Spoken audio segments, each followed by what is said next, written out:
want to take a little time to tell you more about Officer Adam Miller. The last several years, Fox 4 has learned a lot about the kind of person he was to his friends, his family, and his co-workers. Yeah, he came from a family of public servants. His father and sister both worked for fire departments. Now, you heard Miller had family who suffered from drug problems. So his goal when he became a police officer was to get drug dealers off the streets. He used to tell people his ultimate dream was to become a police detective.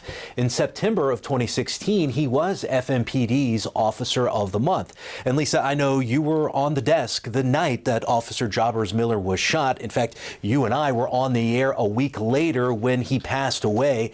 In that week, there was a lot of hope that he was going to pull through. This is video from that night when he passed away. I'll never forget when I got that phone call that Saturday evening saying that he didn't make it.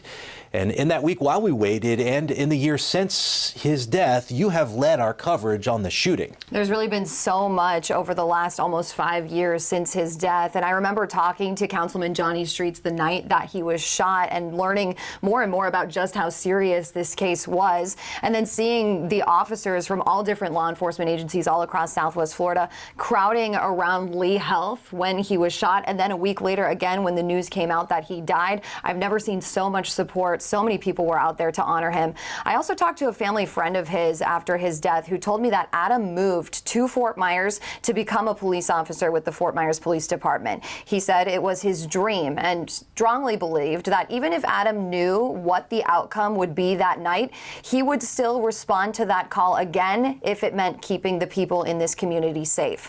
Now, I also covered the funeral, which you see here for Officer Miller. His death made such an impact that law enforcement from all across the country was there. They had to hold that funeral at Hertz Arena because the turnout that was expected was so large. So many people were there. I've really never seen such an outpouring of love and support as I did that day for his loved ones. Now, in the years since his death, I would talk to his supervisors at FMPD about the impact it's had on the police department. I remember them telling me that for their meetings at the start of each shift, they have assigned seats and no one is allowed to sit in Adam's seat because it is his seat forever.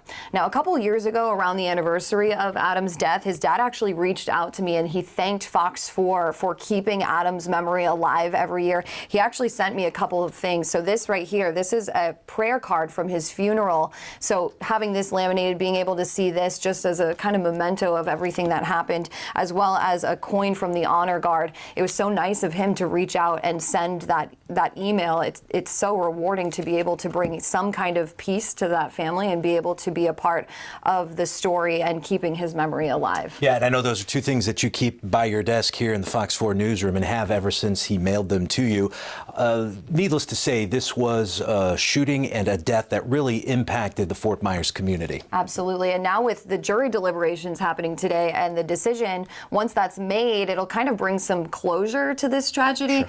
Of course, Adam will never be forgotten and what happened will never be forgotten. But I think that this kind of allows the family and the loved ones and the Fort Myers Police Department even to take a step forward. And as this trial has played out this week, the Fort Myers Police Department has not commented on what's going on, but they do say that once this decision has been made on the penalty phase, they will have a comment, and we'll see if that will be later today. The penalty phase, as we've been saying, is either going to be life in prison or the death penalty. That'll be the suggestion that this jury makes. And as we know, right now in our state, the law requires a unanimous decision if they're going to do the death penalty. But the legislature is looking to make some changes to the current death penalty law.